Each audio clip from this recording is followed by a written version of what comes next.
I've been in animal outlook for 15 months. As you say, I came from kind of different animal protection organizations.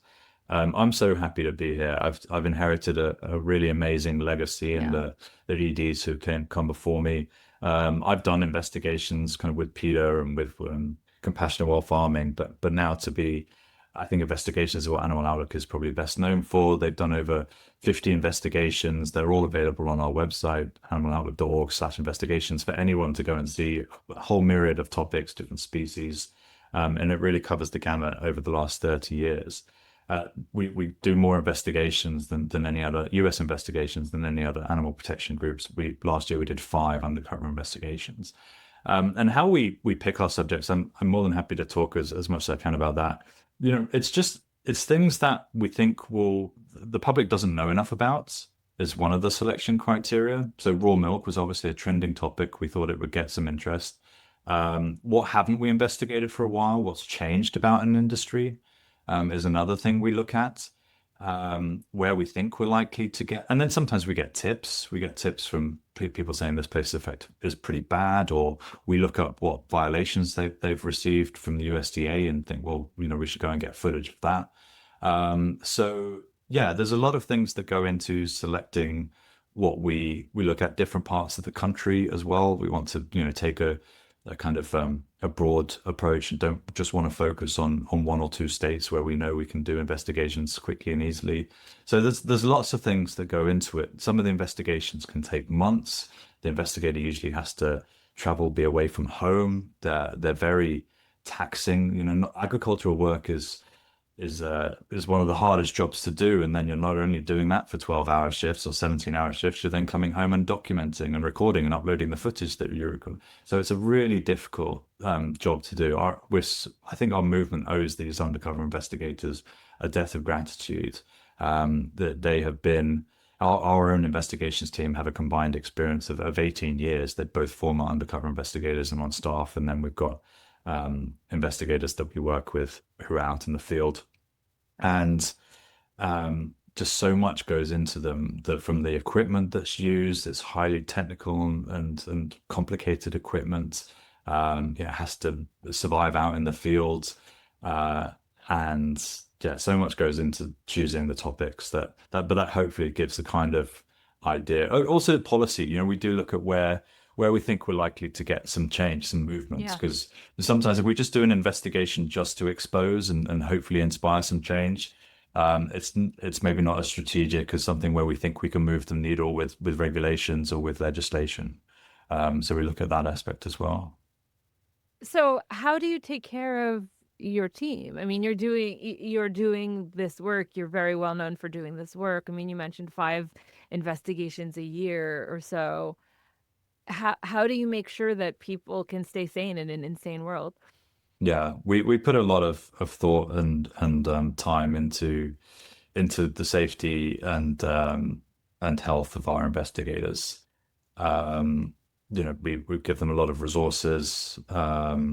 We everything I think everything is legal checked. The thing about Animal Outlook, and we do our investigation, everything is safeguarded and risk assessed because ultimately we want to be able to use what we find in court. We need it to be acquired legally. We don't want the investigators taking any unnecessary risks. So we make a lot of effort to ensure that we've got their backs out in the field and they know that, and then that we take care of them when they're out of the field.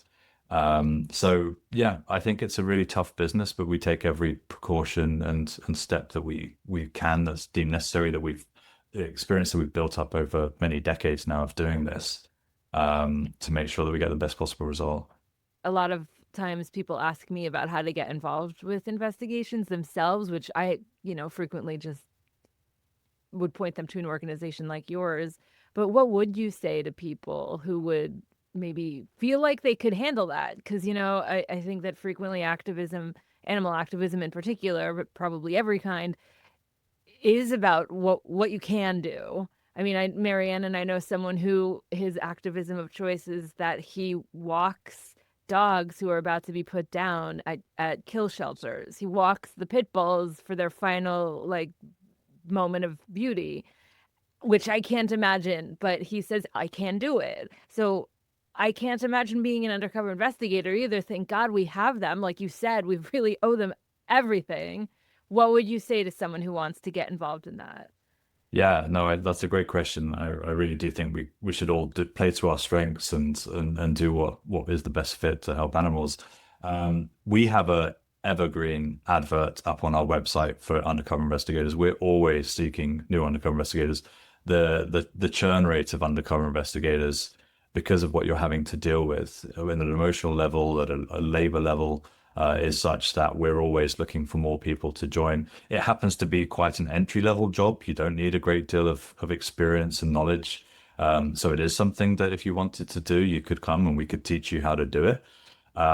So yeah, I would, if people do want to do it, obviously there's a incredibly tough training schedule. You know, we want to make sure that people can do this work.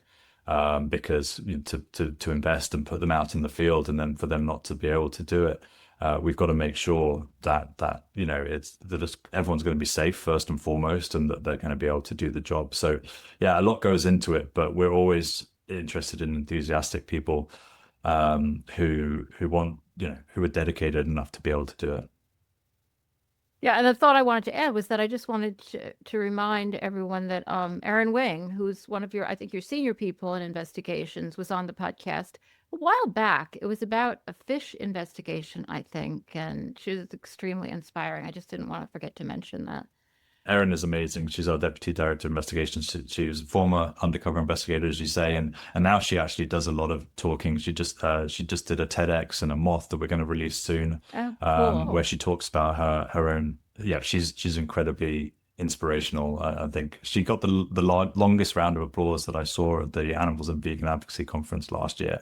I counted; it lasted 23 seconds because her story is just so emotional Yeah. and so inspiring. We're I lucky to have love her. that she's doing the moth. That's what a perfect outlet for someone who's a great storyteller. I mean, to bring in the animals. I've never heard of any animal activists doing that as the medium. That's Yeah, awesome. I mean, you know, our job, as we see it, is to kind of bring the animal stories to the mainstream as much as possible. And so getting on NPR would be amazing.